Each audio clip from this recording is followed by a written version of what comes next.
Hello lovely people, my name is Emma and today I'm doing a video about some of my all-time favourite authors. Now about a week ago I was doing a few different videos about authors that I considered like nearly favourites, authors that I can make my mind up about, and I said I was going to do a video about people who I do consider to be a favourite author. Now for me a favourite author is somebody who I consistently react in a positive way to the majority of their work, and I need to have read at least 3 things from this person that aren't part of a continued series for me to feel like I can count them. And by this what I mean is that I know that whatever topic that author decides to kind of broach and whatever subject matter they're going to write about, I'm probably going to react positively to it. Whereas with a series, once you get to know the characters, I tend to favour, like if I like book 1, I'm probably going to like book 2, 3, 4, etc. So I don't tend to count that. So I've got a couple of authors here today that I have read enough of their work and liked enough of their work that I would officially consider them favourites of some sort and would be happy to read and know that I would probably enjoy something from their back catalogue. The first one of those is Joe Hill, which I'm going to put these down and hold up my favourite one from the ones in this stack because oh my god, his books are bloody heavy and most of the ones I own are on hardback.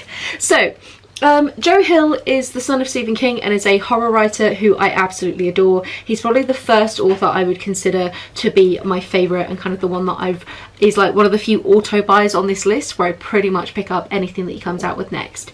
He's been dabbling in graphic novels for quite a while now and I have read some of those. I haven't actually finished that series yet. I keep meaning to get around to it, but I've just not been in a graphic novel mood for quite a while.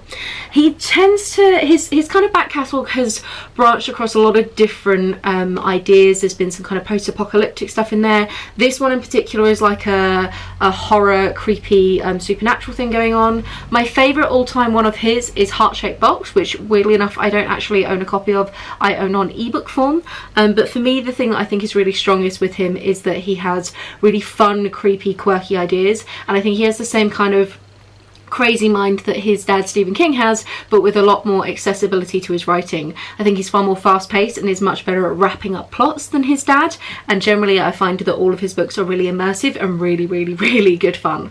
I actually have an entire video about his whole back catalogue of everything that I've read. It's like an author in the spotlight that I will link down below. I did it quite a while ago because like I say I've been a huge fan of his for ages. But yes, so Joe Hill is definitely a #1 author from me. After him we also have Matt Haig. Now I've read 3 Matt Haig books, they are all here. I've read The Radleys, How to Stop Time and The Humans. I think my favourite, to be honest, I can't really pick a favourite out of all of these. What I find Matt Haig is really good at writing is essentially his writing just feels a lot like a really nice, comforting, warm hug. All of his work is kind of contemporary with a bit of a speculative twist. It's a real like feel-good story that has some kind of slightly supernaturally sort of element.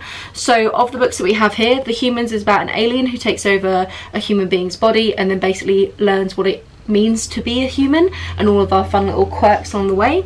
How to Stop Time is about a guy who doesn't age anymore and that there is a secret society of people like that, and it's about him having to restart his life every 8 years or so.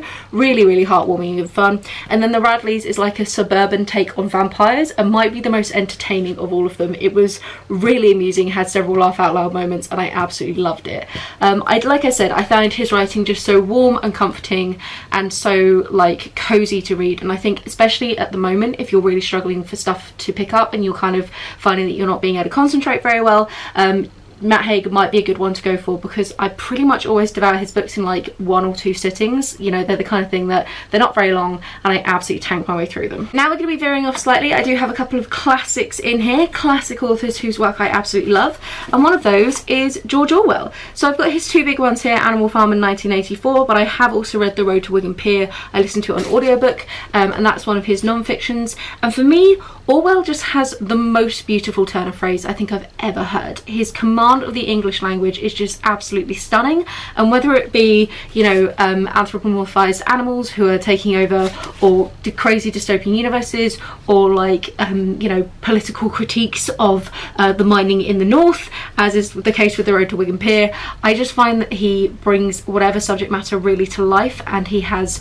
like I say, it's just the most beautifully crafted sentences, and I really just enjoy the process of either listening or reading to his words, regardless almost regardless of subject matter. I've got a couple more of his audiobooks on my Audible account. I also have a bunch more of his work on my e-reader, and I just know that I'm gonna love pretty much everything that he writes, so definitely a favourite author. On a similar note to that, I now have H.G. Wells. This is the 4 I currently own. These are all of the Penguin English Library paperbacks for H.G. Wells at the moment. I have recently just finished The First Men in the Moon as well. So here we've got The Time Machine, we've got The Invisible Man, got The Island of Dr. Moreau, and we've got War of the Worlds, which potentially is his most famous, but let's face it, the guy has been fairly prolific.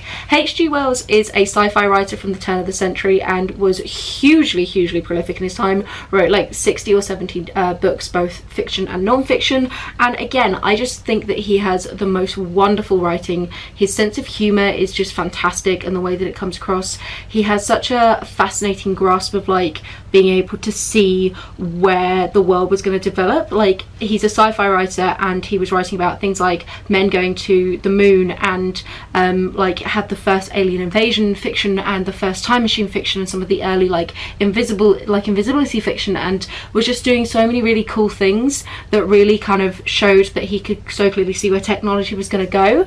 And I think that he's just such a cool and interesting character. He has a book as well on like basically GM crops that I've not read yet, but I definitely want to, and he was just so cutting edge and ahead of his time and doing such really cool things, and I think he does such just wonderful creepy stuff.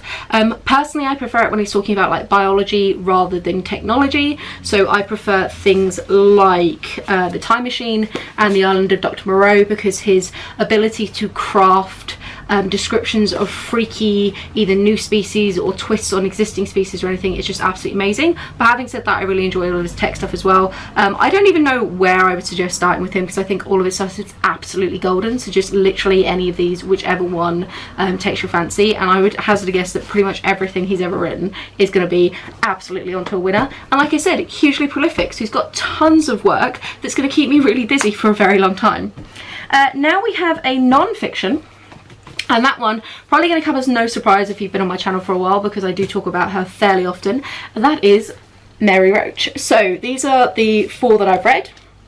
We have Grunt, Stiff, Spook, and Packing for Mars, which irritatingly isn't a one-word title, unlike nearly everything else she's ever written. So I'm grumpy that this changes the system that she has in place. So Mary Roach is a non-fiction science writer who picks a topic and then does like a real deep dive into it, and each chapter is looking at kind of a different aspect of that topic. I say she's a science writer, she's not actually a scientist herself, but she goes and interviews a lot of people in their field and talks about the different ways that we can kind of interact with whatever topic it is, and I just think that her humour is fantastic. She's got this kind of light-hearted sort of brevity and levity with what she kind of brings to topics, and I think that if you're intimidated by non-fiction, she's a really great place to start, because she is so kind of like light and breezy. Of these, my favourite is potentially Packing for Mars. I think it's the most like consistent of all of them. It's also, her humour is very much like immature toilet humour, which I think works best in Packing for Mars. But these 3 I think are really good. I wasn't as bothered by Spook, but I think that generally she's excellent fun, and just is a really good time if you're looking for, like I say, like lighter non-fiction. And the final one that I have to talk about is my favourite paranormal romance writer, and that would be Anya Bast. So here, I've read probably like 8 or 9 of her books. These are all part of one series, and then this is book 2 of another series, but I've also read a bunch more on like ebook. I'm starting to lose track actually of what I've read and what I haven't. And basically she writes paranormal romance, so there's always, it's fairly standard romance that's out there, but what I really enjoy about her is her world building is fairly solid most of the time, and she does have a fair amount of variety with her characters, whereas some other paranormal or like romance writers in general, when you read more of the same person's work, you just feel like, well, this is the exact same story with just the names changed and nothing else is really different, whereas all of these have a real distinctive feel, and she's doing different things with the characters, which I really enjoy. So I think that she's great fun. You can see how well worn some of these books are, because I've been reading her work since I was like a really young teenager, very much my intro into the paranormal romance genre, and I don't know if that's potentially had an impact on the fact that she's also my favourite. So that's it. Those are the authors who I would consider to be favourites on my shelf. Who are your favourite authors, and what criteria does an author have to meet to be considered a favourite of yours? This is potentially the end of my like author discussion that I've been kind of having on my channel over the past few videos or so, but I was thinking about just doing a general favourites video for all-time favourites fiction and all-time favourites non-fiction on my shelf, like my top 10 kind of thing. If you would like to see that, do let me know in the comments down below, because I really don't know if I can be bothered or not. So I might only do it if there is actual interest in it.